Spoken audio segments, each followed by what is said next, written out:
What's coming out of your mouth? What's coming out of your mouth? What's coming out of your mouth? It's Shay and Peach. Check him out, check him out. It's Shay and Peach. We want to welcome y'all to What's Coming Out of Your Mouth. If you're new, welcome. And to our returning conversationalists, let's chat. I am your host, Shay Wallace. This is my co-host, Pete Fairley.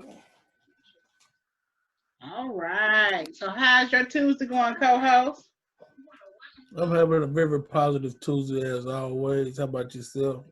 Pretty good, pretty good, pretty good. I really can't complain. It's being busy, but being busy help the time go by, if you know what I mean. So let's keep it rolling. Y'all, if y'all see this video around, make sure you drop an emoji and let us know that you all are tuning in, that y'all can hear us and y'all see us. Also, please share the podcast on your pages and invite some of your friends to tune in. All right, let's get it rolling. So, February is History Month. So we know all you got to do is good in these social media streets and you're going to find something to talk about on Black History Month. So, co-host, how old was you when you realized that it wasn't called seasoning salt, it's called seasoned salt? Did you know that? It ain't called. I mean, just now. Today years old? Yeah, today. When did that come about? They always bringing up something that we had no idea what it was. Seasons. I don't think nobody calls it no seasoned salt though. Everybody says seasoned salt. Come on now. That's why I say it's still seasoning salt because we use the seasoned salt to season our food, so it's seasoned salt. So somebody said this moment in Black history is brought to you by seasoning salt. We don't care what the label says. We call it what we call it, and that's what it is. So to all y'all people out there who just learned that it's called seasoned salt, y'all are welcome. We educating y'all tonight. We did a whole bunch of education on this Black History Month. Yes. All right, moving right along. So we're going to try to have us a Black History topic. Each and every week of this month. February. Drop down in the comments. Let us know that who knew that it was called seasoned salt. I don't believe nobody knew it, but we're going to see who will admit to it. Right. All right, so we know the big Super Bowl was on Sunday, and the Chiefs won. What is it, 50 years since they last won? Yeah, they hadn't won in 50 years. Mm-hmm. So I think it was a good game. I really just saw the second half of the game. I was really trying to see halftime, which I missed it, and that's where all the controversy came about. So everybody's saying that J-Lo and Shakira, they over-sexualized Super Bowl, and they said it wasn't appropriate for kids. So they saying it's sexual exploitation. They saying that they can't believe they let their children watch the show. It should have came with a warning. Yeah, disclaimer saying that it was going to be sexually explicit, and they saying that this is teaching our girls that in order for you to be on top and have a successful career, you gotta be over sexualized. So what's your thoughts on that? I mean, who they thought was performing? They knew who was performing in the beginning. Exactly. They know what she known for. And I mean, at this point, that's what comes with it. That's what comes with that industry. We know. I mean, everybody's out there what they selling. They shaking and popping and doing the twapping. Exactly. I mean, they that's what they're doing. So, I mean, for the kids, people gotta stop being so acting all crazy like that ain't what these kids seeing and all this. You know, a lot of times we just looking for something to say. That's what I said. They had to find something to have some backlash about it, to bring some controversy into it. It couldn't just be, okay, good performance. They saying that they did so much of it in Spanish. Okay, well, you're in Miami. They're Latina performer. So you know they're gonna bring a Spanish element to it. You know what I'm saying? I And mean, any performance that you see, they're gonna be dressed like that, you know. So what did they think was gonna happen? They were gonna have some grandma dresses on? I mean, like I said, who they thought, I don't know who they thought was performing, but you gotta understand who's performing. Like you said, they was in Miami, and you know Miami is multicultural. Exactly. So there's a lot.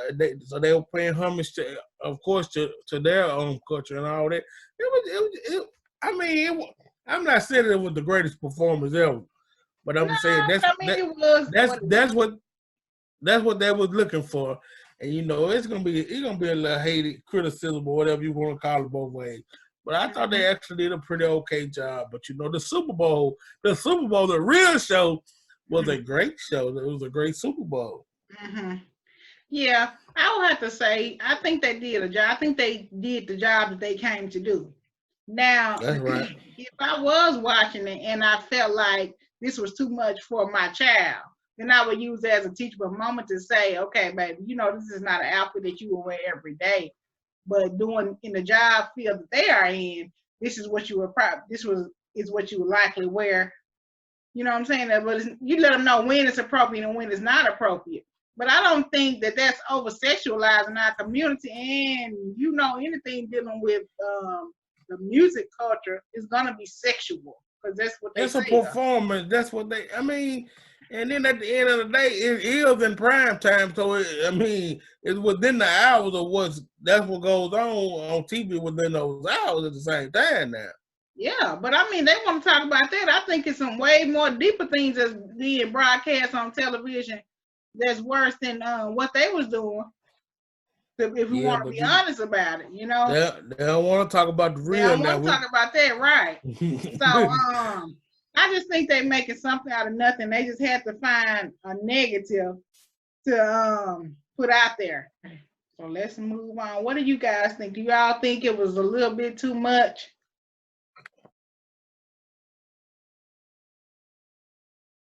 Okay, so you all know that we have been talking about suicide quite a bit as it has been coming up throughout the shows, different shows.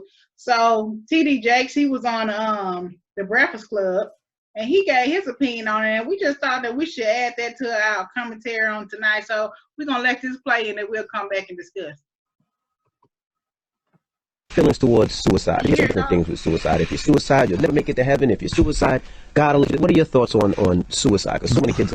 The first thing that popped into my mind when you said that, it's not whether you go to heaven or not. I think we should work harder to stop suicide. I think that suicide is epidemic, particularly amongst African American young people, in a way that's reprehensible. One of the reasons that I started the foundation that we're going to talk about is because of mental health, and mental health is a huge issue in our community. And I think you have to understand that a lot of people who take their life, they really take their life, the sickness did. So the person who we say committed suicide is as much a victim as if they were a victim of a homicide. Because if you have emotional mental health issues, it affects your decisions and your judgment and your view of life. So to judge that, who am I? I'm not God. So where they spend eternity, I'm not God. But I do think that the person is a victim, and I would think that if you're a victim, we just believe that they're in a better place. You're one of the first people of the cloth that actually embraced therapy and telling people to go out there and get help for their mental health, because a lot of times we tell our people take it to the church, just pray about it, just pray about yeah. it, and we don't treat it like it's a sickness. We treat it like it's a spiritual issue and it's a health issue. And I think you have to differentiate one from another. Sure, you're going to pray, but you also do everything you can do to be at the best that you can be. And I do think the prayer is therapeutic, but it is not enough for a lot of people who have serious trauma that they've endured, and they need to be able to talk, they need to be able to heal, and sometimes they have chemical imbalances that causes them to be where they are. I got a t-shirt that says I go. So, if you all want to see the full interview, you can go on the Breakfast Club to see it. So he brought us some very valid points, most of which we have covered several times on our previous podcast. But I just think that it is awesome from a pastoral standpoint that he was able to say that, because most of us are taught if somebody commits suicide, they're going to hell. And I'm just so glad that Charlamagne asked him that question, because that's what most people think. And I just like the fact that he said that, you know, it's not left up to us to determine where they went, because ultimately we don't know. We don't know where people go that die just of natural causes or whatever. And I also think I like that he said that it's not them that really took their lives, it's the disease, which is the mental illness that took their lives. And that really hit me because, you know, we had a close encounter with that in our family. Right. And I just thought about most of these years that the individual, he had to been going through. If you look back over things, you can realize that he was having mental health issues in the way he reacted in his character. So to me, it just gave me a different insight on a different perspective on suicide based on his response to that question. What did you think? I'm gonna ask you a question before I get started. So, do you think all people that kill themselves are going through mental illness? I don't want to say that I think 100% of people who kill themselves are dealing with mental illness, because we know of instances when people kill themselves because they're being bullied or because they're being something is going on with their finance. They feel like they're at their wit's end. So I wouldn't say that 100% of the people who commit suicide is experiencing mental health issues, but I think the large majority, I would say yes. If you really examine their character leading up to the time they committed to suicide, you can see a lapse in judgment and mental issues brewing. That's what I would say, but I won't say 100%. What do you think? I mean, I don't want to say that, but what I do want to say is I asked you that because I think it's a difference. You understand? Some people, the illness do kill them. Some people are selfish, and some people it's a host of other things that people kill themselves for that is not mental illness. Yeah, I agree. I definitely agree with that. But now, when somebody is dealing with mental illness and they kill themselves, they lose to the illness. You understand? Right, so right. We have to watch how we talk on them. But I like that he said that Christians or people of the cloth normally always say you can pray. Prayer is great. Prayer is therapeutic. Prayer is all these things, because I love praying. I pray to my God and I talk to him all the time. But sometimes when people are dealing with chemical imbalance and different things, or just depression, they need to talk to somebody. And we got to get out of there in our culture, and, in our community, that we can just pray everything away. You understand what I'm saying? Can't pray everything away. Some stuff you need help on. And that's why God invested. God used everybody, right? Absolutely. He used people to become doctors and therapists of these things so they can help you, talk to you through it. Let you know that it's different ways. Or when you feel a certain way, do this or do that. So we need these therapists to help us. But that is just true. Everybody go through sometimes they need to talk to somebody. If we change in our household, though, it must start in the household first. See, in black households, I'm not gonna say black. I'm pretty sure it happens in a lot of households. Right, absolutely. In households, it's taught that you tough it out and this and that. You know it. Yeah, you taught to tough it out. Tough that thing out. You know what I'm saying? But we need to be able to be open to our kids can tell us what's really going on with them.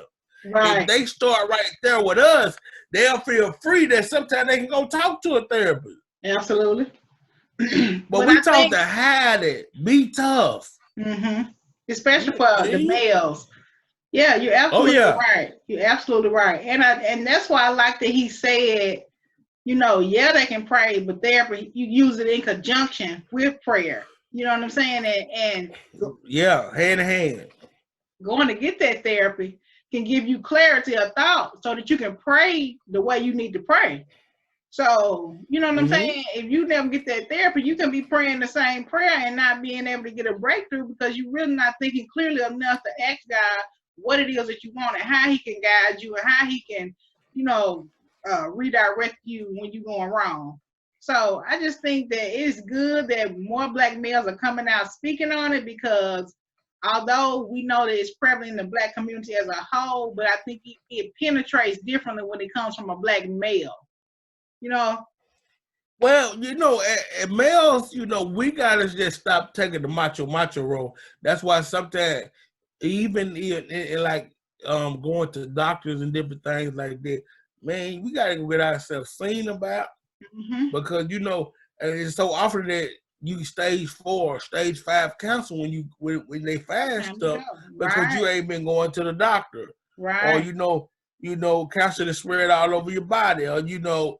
Or now with mental illness, you done killed somebody, or you know you done snapped or whatever the case may be, because we're not dealing with mental issues. We're not telling nobody, man, look, bro, I've been really thinking crazy thoughts. You know what I'm saying? That's right.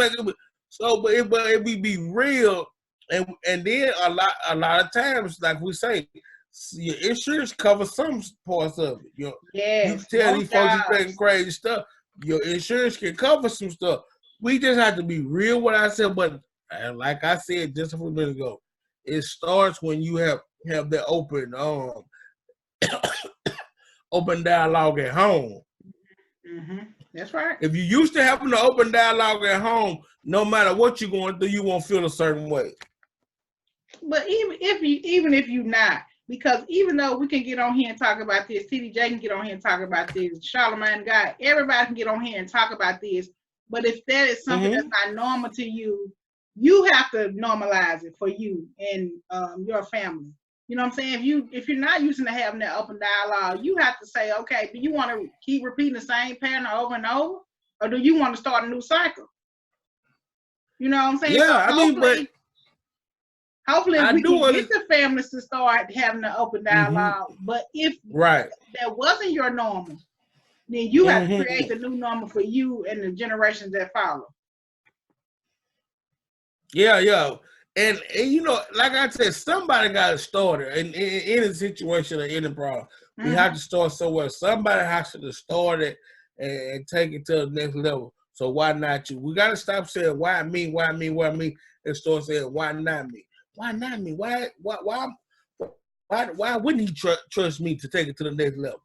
So when we get to those levels, we can change things because change is needed. Yeah, absolutely. Change is definitely needed, but it takes people like T.D. Jakes and all these other members to come forward and tell people that you need serious help sometimes. Stop leaning on just prayer, because yes, we know God is our everything. He's our all in all. But like I said a minute ago, he invests in therapists so they can help us. Right on. What do you guys think? Do you all think that more people are utilizing therapy now, or do you think it's still a stigma on going to therapy and we still have a ways to go? Now, this is just talk of the town right here. I'm just so Meg The Stallion dating G-Eazy. So now all of a sudden, people have a problem with her dating him because he is white. I don't really have a problem with it, because I mean it is what it is. Like, it's a lot of multi-racial couples these days, so I don't really see why it's an issue with her dating a white guy.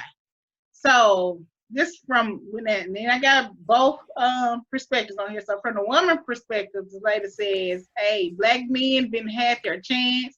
They have shown us what they prefer, and that's cool. How many rich black men have a wife that dark? I can wait all year. So that's from one perspective.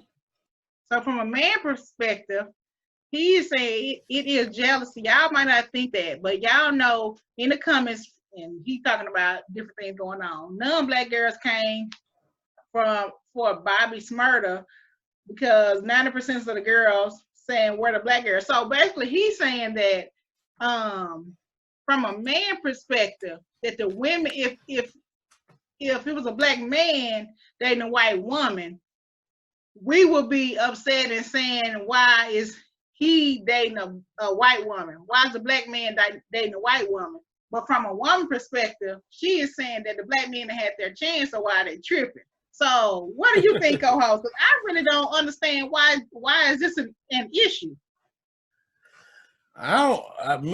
Me personally, I agree with you. I believe if you want to date a white woman, a white dude want to date a black woman, like any way it go, I think it should be people should be able to date. You know, right? If we want to be in the mix with everybody, you know, and we don't want oppression and separation and all these different things, this kind of stuff gonna happen. Right. Right. If that's the word we want was to us to be jointly have equal rights and different things like that, this is the type of thing that comes with it.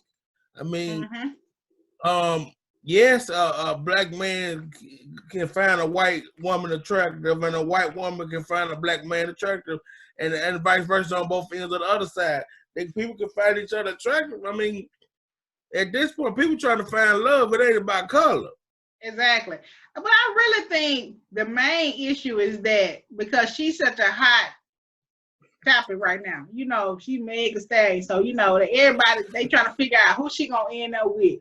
And, you know, they talking about her needs are and everything that she can do. So I think they feel like maybe she should have chosen somebody else because, you know what I'm saying, she Meg The Stallion. But, I mean, he's in the industry, not like he broke or anything, so I don't see why it really matters to me.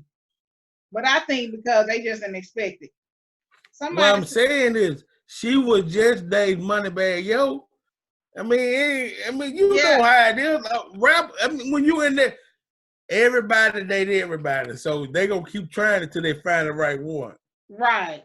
Okay, we have a comment saying they have opinions on Meg dating G-Eazy, but praise Rihanna for her billionaire man. Exactly. And her billionaire man, he wasn't, I don't know what his nationality was, you know, some type of. Well, the same thing with Eve, right? Eve too. And but you know, the lady go ahead. The lady who was on Queen and Slim, she married to, I guess he a white guy too. She pregnant by him. Right. So, but they ain't making a lot of noise on that, but they did make a lot of noise when they first announced because, you know, the movie was all pro-black, you know, for the people and all this and that. But I just don't think it's that serious. But come on, give me your opinion. When true love finds you, you better roll with it. You don't let nobody tell you you be sitting there by yourself trying to please other people. You know, you know what I'm saying? But I really don't have a problem with it, you know. If he's treating, I mean, we just trying to get away from a 1960s mentality. This is 21st century, all this other thing. Man, we millennials, they having a good time. Exactly. Have fun. And you know, he got a little swag to him. So, you know, he kind of, you know.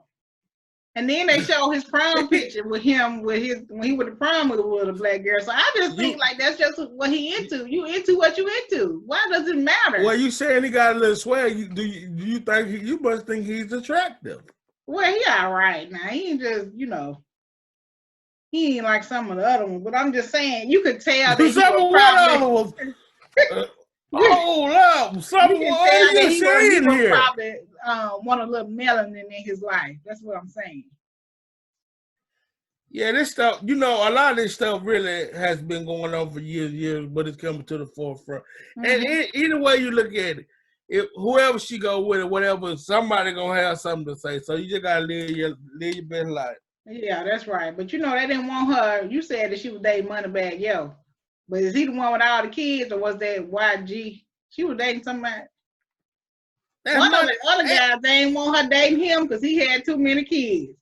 I'm just saying, leave the girl alone. Y'all know she hot right now. Everybody gonna try to be at her because they talking about how she can twerk so good, how good her knees are, this thing like that. So, you know, she just gonna make her rounds until she settle down and say, this is who I want to be with. You know, leave her alone. At least she ain't like Lori. Oh, Lord. You know, Lori, she messing with everybody. So, you know, I ain't gonna bring that all in. But you know what I'm saying?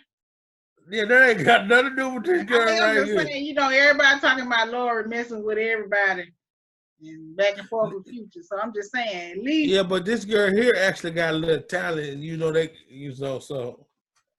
What talent got with the co-host? Who is Lori? This Lori is not nobody. She just a nobody though. Yeah, you're right. She ain't got nothing going on. So what do y'all think? Do y'all think people just tripping and why they worried about Meg with G-Eazy? Do you think they're a good fit? I mean, I think they look pretty nice together. You know, it is what it is. You don't know. Do your thing, G-Eazy. I ain't hating G-Eazy. Do your thing, player. You know, they really figure out, okay, how is it with Meg? They want to know. Okay, we had another commenter saying for my last topic that she still thinks there's a stigma on getting therapy, which I think that's sad. I mean, I do think that it's somewhat still of a stigma, but I just hate that we have come so far and we still, you know, afraid to open up and think, I don't want to talk to nobody because they think I'm crazy, this, that, and the other. You know, it's really sad, but I mean, we got to keep making progress, keep normalizing it, keep talking about it until eventually it's not a stigma, it's a common practice. Well, at this point, I think we breaking it. We breaking it, and things are changing. So it may still be a stigma at this point, but it's starting to change a little bit because if we keep talking about it and people keep telling the truth about it, it's gonna fade all the way away. Yeah, we can. Yeah, that's our hope anyway. Okay, you guys. So, if you all were tuned in last week, you see we talked about Antonio Brown, the rise and fall of him going down in his character, mental lapse, and losing his role in the NFL.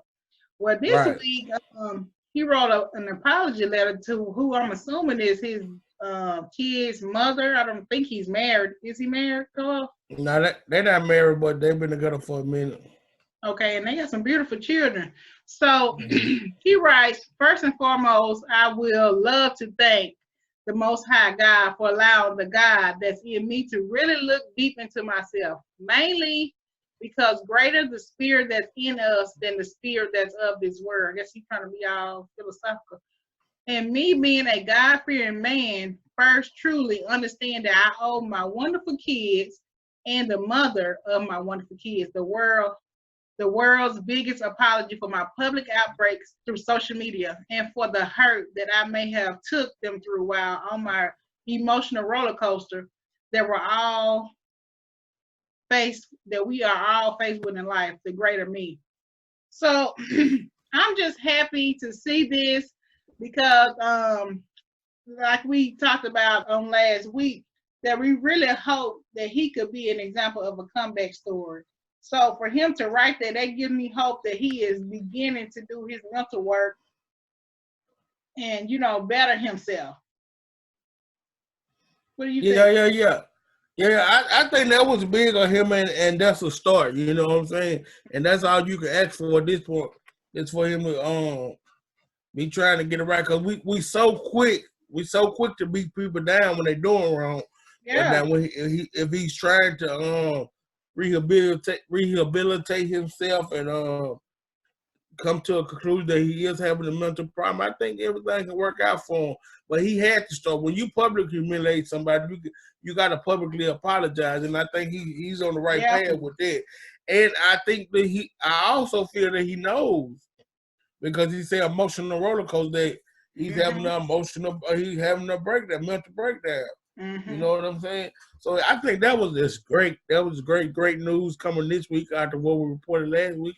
Yeah. So everything looked like it's possibly on the up and up, and hopefully, if he do his work, you know that's what you got to do. You got to do the work. You got to do the work. Hopefully, if he do his work, he's able to have a second chance or a third or fourth, whatever they want to call it, whatever it is. He's able to have get his career back. He want to be able, maybe, hopefully she takes him back if, you know, he shows that he's a changed man. Because everybody can change now, but it starts with yourself. You got to want to change. That's and right. look like he's on that road to want to change. Yeah, hopefully I hope so. It stays there. And, you know, prayer, like we say, prayer does work, but you also got to get the extra work, and in collaboration, you know, you can make that thing change. So we just rooting for Antonio Brown and anybody else who's going through mental health issues that they can get it together. Right. And I also like the fact that, you know, he apologized to his girlfriend and kids, first of all, because your immediate family matter more than anybody else that you are associated with. And his kids, as they grow up, they're going to learn about, which they possibly already know, will learn more about the downfall of their father. And even when you see your parents going left, but to realize that at some point they're starting to find their way and realize the error of their ways. And I just think that's very admirable of him to apologize to his family and his kids, and especially because it looked like he had the boys. I think one of them was a girl. Mm-hmm. And, you know, our men, they already be struggling. So we definitely want to, you know, keep them lifted up. I think all of them little boys look like one of them maybe a little girl. Well, all right, you guys, what do you all think? Are you all following the Antonio Brown story? Do y'all know anything about that? What y'all think about him trying to make a comeback? All right. And apologize. He on the right path. I like that, Antonio Brown. That's big man, the big thing. Mm-hmm. Yeah. So now we're going to talk about, we got TDJ back again. Like his interview, I believe he's been watching what's coming out of your mouth, because everything he talked about on the interview is what we've been talking about on the show. Man, I said, this man here, he got to be watching it. We big time, because everything we talk about, he was talking about it. Hold up, wait a minute. All right. But now it showed that we doing big things as well. So, you know. Yeah, and then we stand on trend of what's going on in the streets. Okay, so let's see what he had to talk about on Kanye West.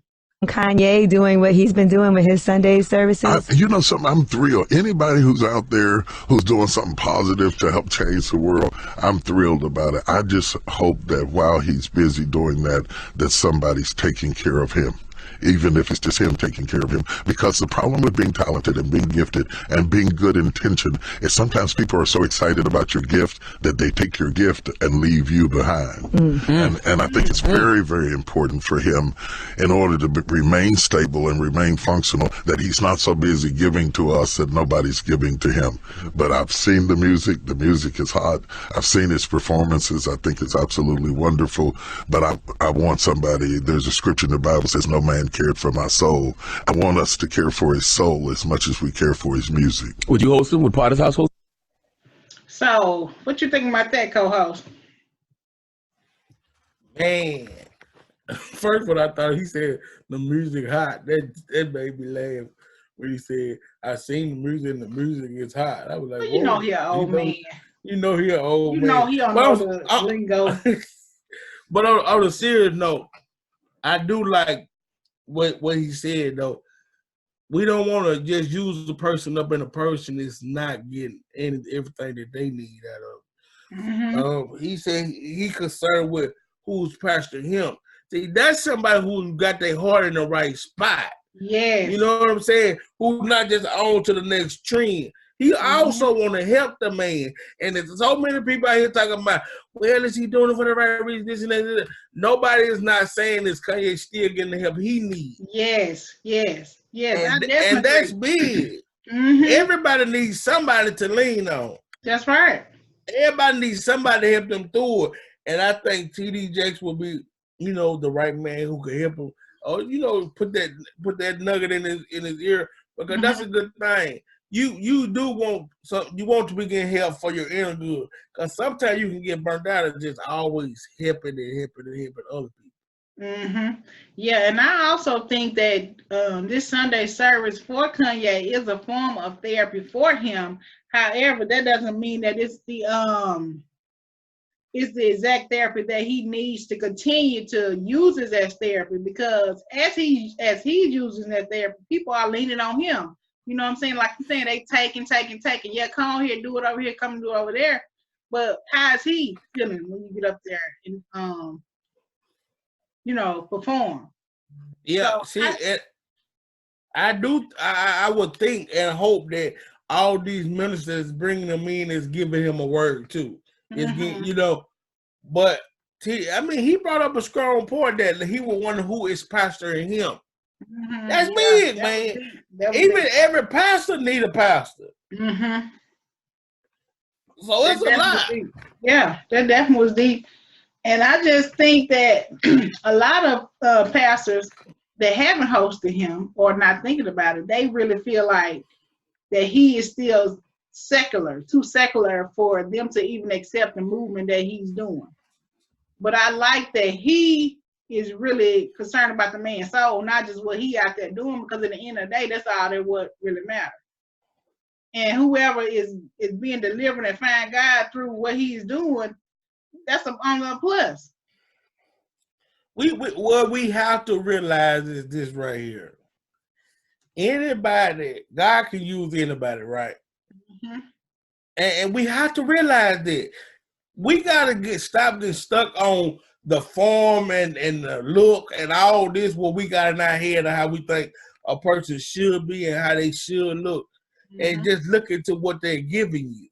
Right. If he's giving people Jesus and these people are coming to Christ, he can reach some people TD Jakes can't reach. That's TD right. Jakes can reach some people that he can't reach.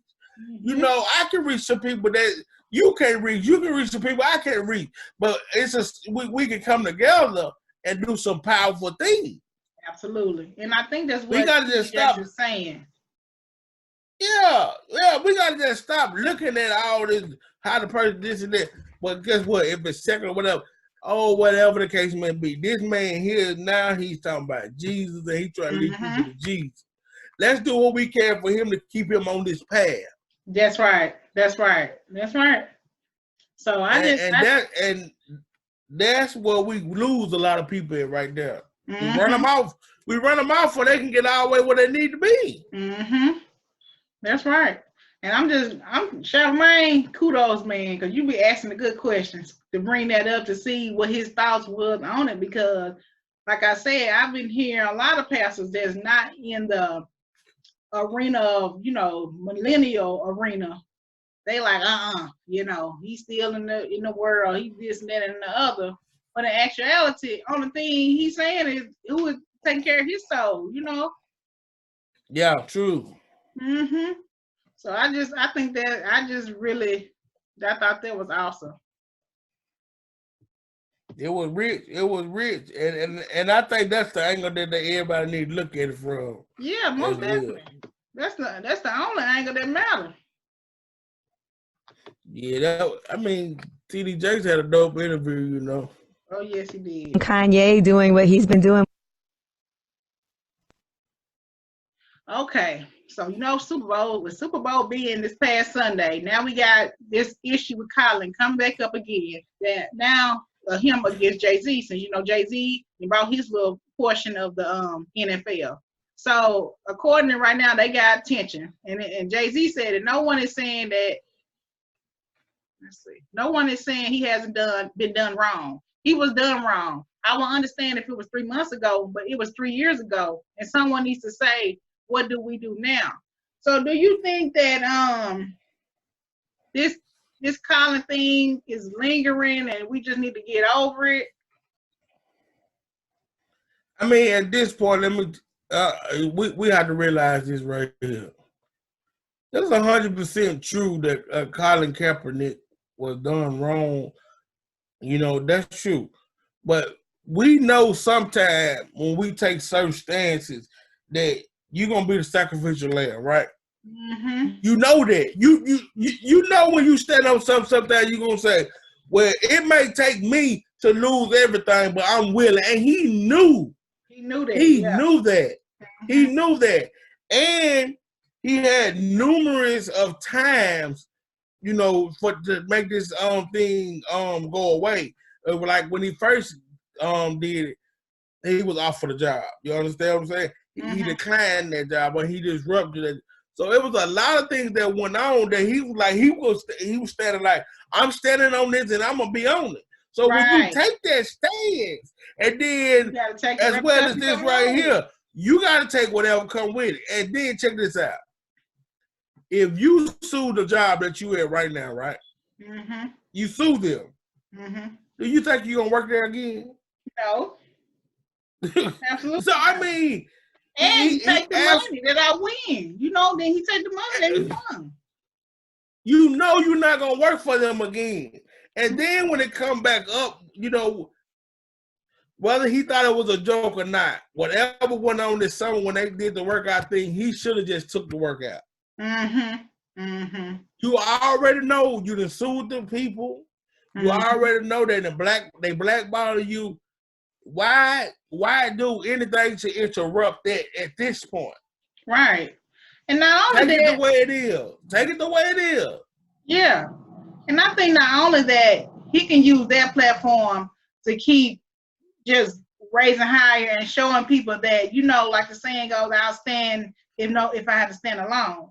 So just use that platform to help people not be afraid to stand for what they believe in, regardless of the repercussions. I think he just need to leave well enough alone and keep moving forward. Like we have a commenter saying, he said, what do we do now? Meaning he's been done wrong, so what's the next step? And so that's why I think he and Jay-Z probably can work together on an advocacy program of like what I just said, just advocating and mentoring those who need to step out and be the forefront of certain issues and not be afraid of backlash. You know? Yeah, he honestly need to look. You did what you did. You took that you're gonna be the sacrificial lamb, right? And the next step is gonna be you not playing football, but maybe like you said, you could be an advocate. You can show people that this came out of this. Now the NFL is helping do these things. Now it took me to lose my career for it to happen, but look what was the conclusion of it. Look what came out of it. So, no, playing football at this point, you've been out 3 years. Nobody don't want you to play football. You've been gone 3 years. You knew that. You understood that. What do you think would be an ideal job for him at this point? An ideal job would be for him to be on some kind of the board or whatever, to be helping the youth to continue with the fight. What did you stand? What did you kneel for? Right. The ideal job would be for you working in that field. You are for oppression. Keep working on oppression. You got the platform. You got the biggest of platform because everybody know what you did. You're gonna be you're gonna go down to Black history. You're gonna go down for all these things. Keep using that to fight for if that's really what you did it for. Keep fighting for it. Do you think that if he went back to the NFL, that it will ruin all the work that he did? Because like you just said, if you sue a company, why would you want to work for them again? Because that what they stand for haven't changed. So everything that you fought against, it's like you turning your back against it for a check. I mean, to me, honestly, if he kneeled for what he kneeled for, and you still don't think they did it, what are you going to work for him gonna do for you? Exactly. And I feel like if he went back to work for them, it's like you did all that for nothing. Yeah. You know? I think he's really missing. He missed it because he loved the game. Yeah, but I understand he loved the game, but go somewhere else and play football. You done sued the NFL. That ship done sailed. Right. I'm sorry. I mean, I'm not gonna sue you as a coach or something like that. I'm not finna sue you and think you're gonna hire me. Right. You know, anything that you do, they put in a small little tiny clause that if you sue us, some type of arbitration, you know, all that's in every contract that you sign, no matter what it is, in the job, in the bank, the bank account you open, all that. So I just think that He need to do like the man in the Bible, just take up his bed and walk with everybody behind him that supports what he stood for, and then start his own thing, because the best revenge is success. So go on and be successful in your own right. Use the platform that you have built and just go on with it. You know? It just leads to me thinking that he was misinformed for when he first started. He definitely was misinformed. He was doing it for the right reason, but he didn't think it through to how it would affect him in the long run, because he still loved the game. He wasn't kneeling towards him not wanting to play the game. He was kneeling towards the treatment of players. But the thing about it is, when you stand knowing you might stand alone, you have to be okay with whatever come behind it. And now, looking back on it in hindsight, he's not okay with it, because he wouldn't think that, okay, wow, now I don't have my job, I can't do what I love to do. But then at the same thing, it made me look at him kind of sideways, because you sued them and took their money. So I just felt like if he hadn't took the money, then it wouldn't seem like, kind of fishy. Maybe, you wouldn't say it because it wasn't about the money. It's a lot of things that he was just misinformed. I'm gonna leave it at that. Yeah. Well, and the next step is just to move on. I just don't think we need to just keep lingering on about it. Let Jay-Z go and do whatever he gonna do. Maybe they can work together, maybe they can't. But I feel like Colin has a large enough platform that he can really do a lot with the platform he has created by kneeling. And I think, like we said, that he just needs to lean on that. Oh yeah. All right, what do you guys think? Drop down in the comment box and let us know what you think about Colin and his little situation. Bless his heart. I really just hate it for him. Just bless his heart. All I know to say. We're misinformed. Okay, let's see. We got a couple more topics tonight. All right, your boy Kobe. So everybody know the tragic news about Kobe, but they still showing him lots and lots of love. Wait a minute. I went a little too far. All right. So what they doing a petition to change the logo in honor of Kobe, and the Lakers added a little label on their jersey and on their court. So do you think they ultimately is gonna change the logo to Kobe, or do you think that's wishful thinking? I think that's probably. I wish they would, but I think that's what they're not gonna change the logo. But I mean, I really do appreciate all the love. I mean, that's a lot of love they've been showing him now. Yeah, the NBA have really been showing him a lot of love. Mm-hmm. And for how the Lakers have, everybody handled this thing pretty well, I think, and honor him. So I mean, even if he don't get the logo, he's gonna go down.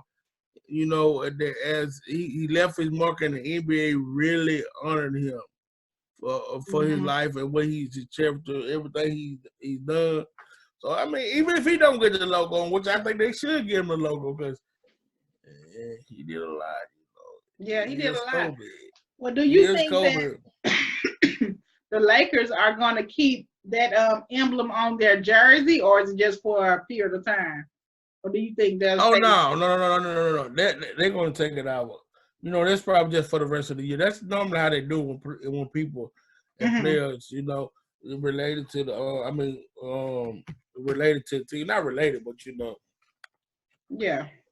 With the team. Yeah, former player. They know to put a patch on or something for. They put Kobe on there since he was so, the KB since he was so big. But then even in the All-Star game that's coming up, they honoring him. They doing a lot, But I do think that they had to take the memorial up outside the Staples Center today. Oh, why? They said they had, because it's been long enough, Oh, so they don't want to drag it on to keep it, making it sad. Yeah. That's understandable. They had like 2,000 some basketballs. They had. Oh. Man, it was so much stuff they had. All the flowers, they gonna mulch it and spread it over the lane. It's a lot, but they saying they keeping a lot of the stuff. And what they gonna do with the basketballs and all that? they gonna store it and until she said what she want to do with everything. Okay. Well, that's awesome.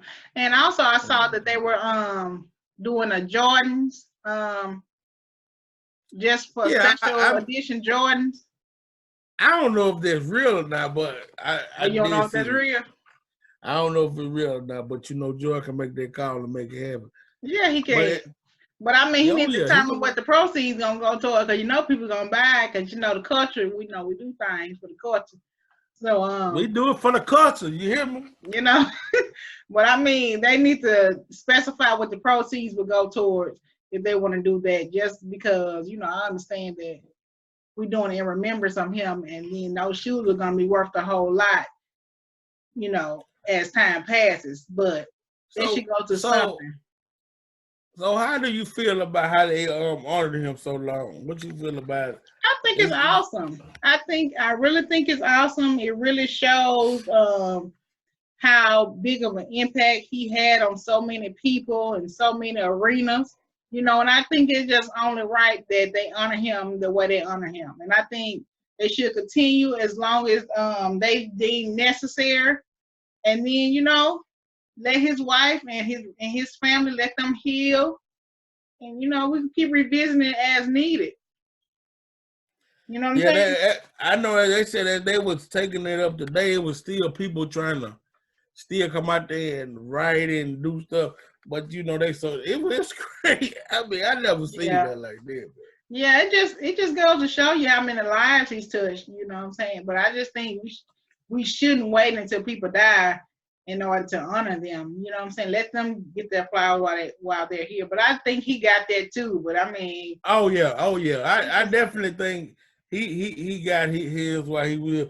I mean, if you just even look at his last game, it was how many the love and the hype that was surrounding it. So I believe he got it while he was Kobe Bean Bryant. A legend is gone, but we must move on. Yeah, that's it. Well, we got one more story, y'all.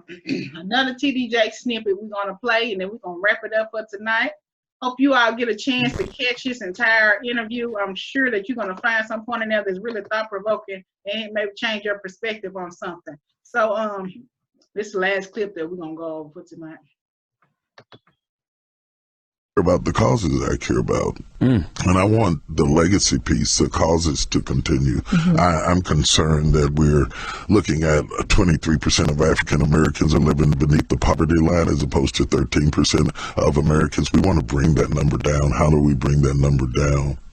When I look at the fact that we have 700,000 available jobs in technology, good paying jobs right now, looking for people today, and there are some people who can take those jobs, especially in the African American community and amongst women, because minorities, Latinos, blacks, and women are underrepresented in technology.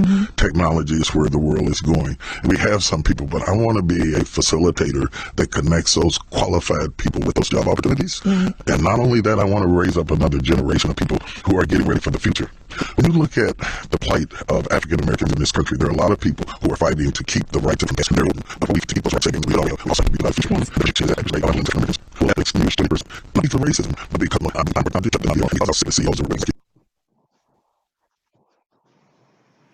So basically, when you all get a chance to watch the full interview, he is partnering with some people to help minorities get into the field of technology, because we all know that apps and social media and all things technology is on the rise.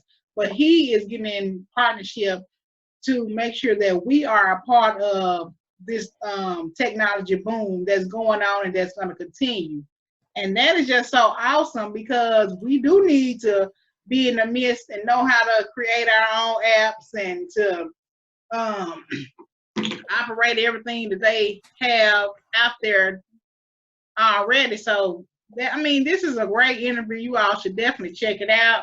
We tried to put a few clips in here, but we didn't want to overshadow what the Breakfast Club have out there. But it definitely was a good interview.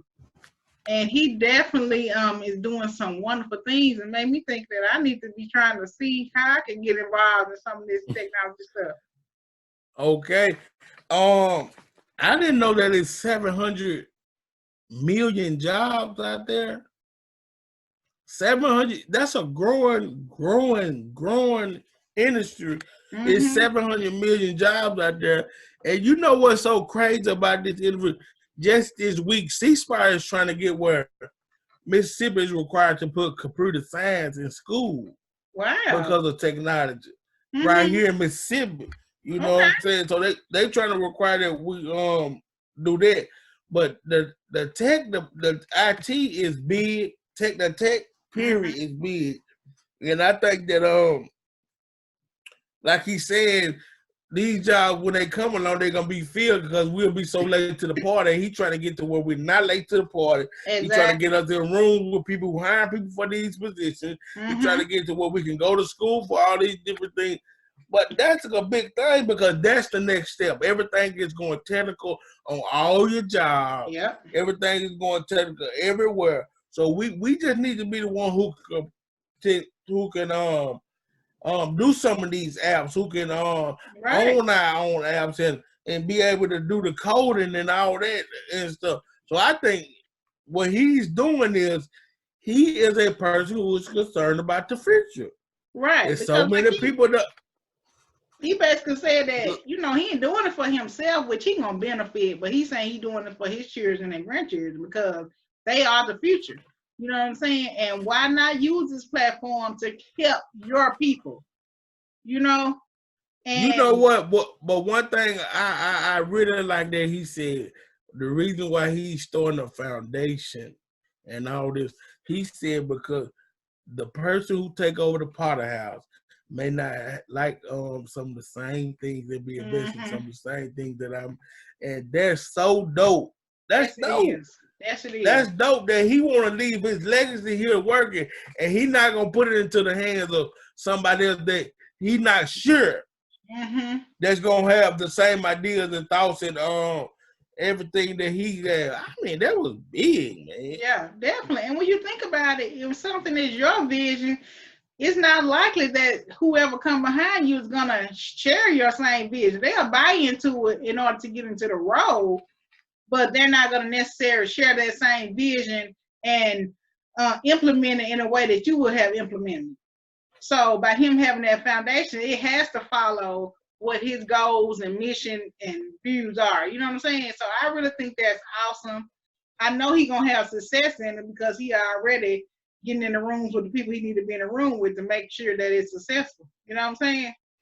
He already been there. We already know that he doing his thing. But this is just some of the things that I think other people who are at his level and different things should just try to do. Think about the people who come behind you. Think about the legacy that you can leave on this earth that somebody can still have. You just look at, not to bring Kobe back into it. Look what Kobe left now. He still has the Kobe Bryant Academy, the Mama Academy.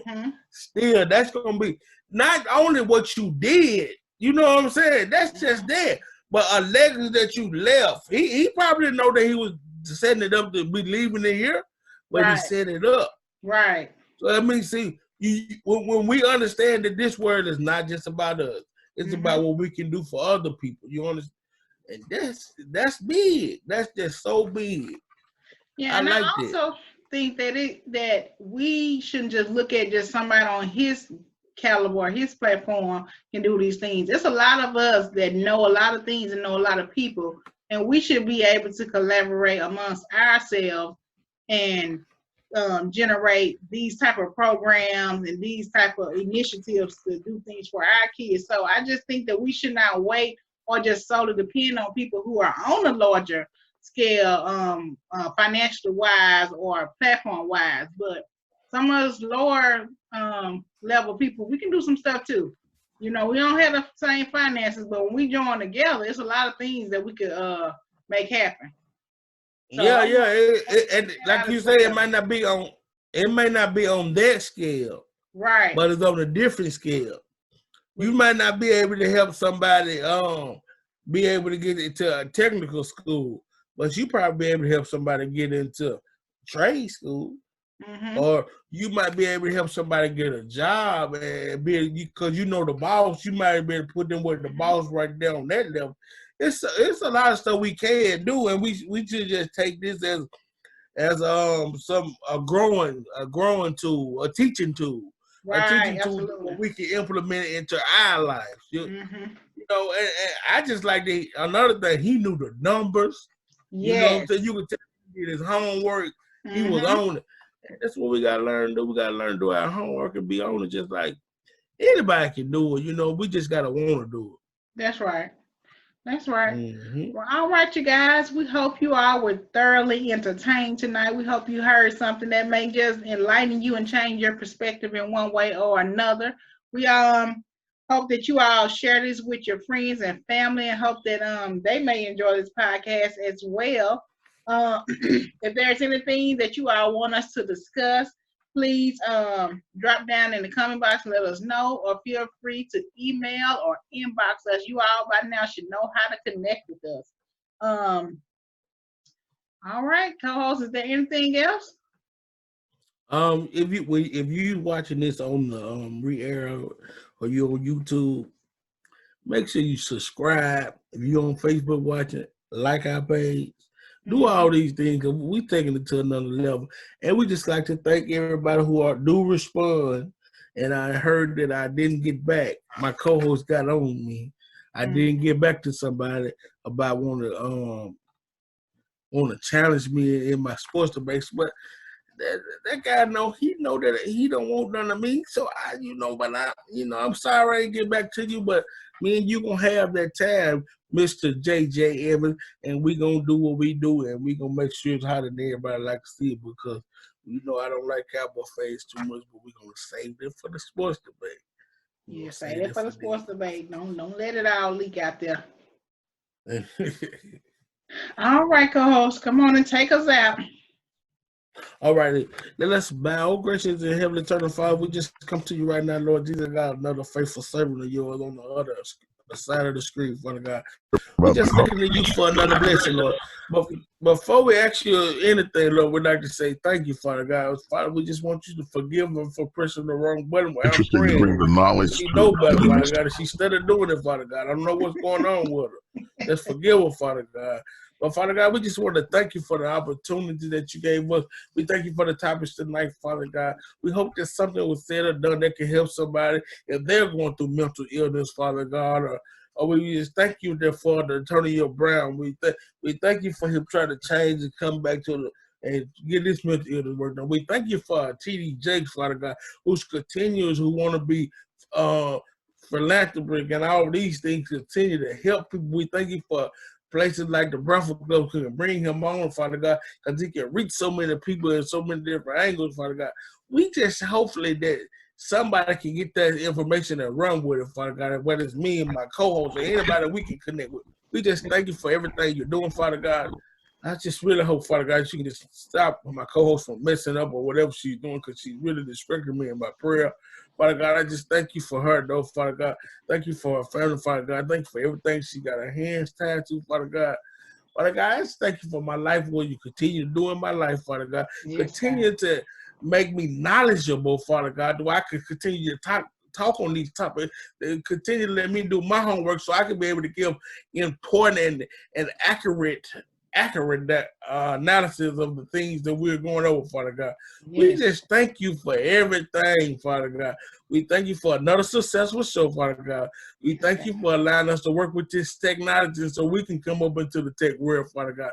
And hopefully, Father God, somebody can see all the work we're putting into this podcast and come and help us take it to another level, Father God. Yes. Father God, all these blessings we just ask in your son, Jesus' name. Amen. Amen. Amen. Amen. Awesome prayer as always. And a little comedy in it, I guess. He turned into a comedian on us tonight. Well, all right, you guys. Thank you all for spending your Tuesday night with us. This has been your episode of What's Coming Out of Your Mouth. Good night. Deuces. What's coming out of your mouth? What's coming out of your mouth? What's coming out of your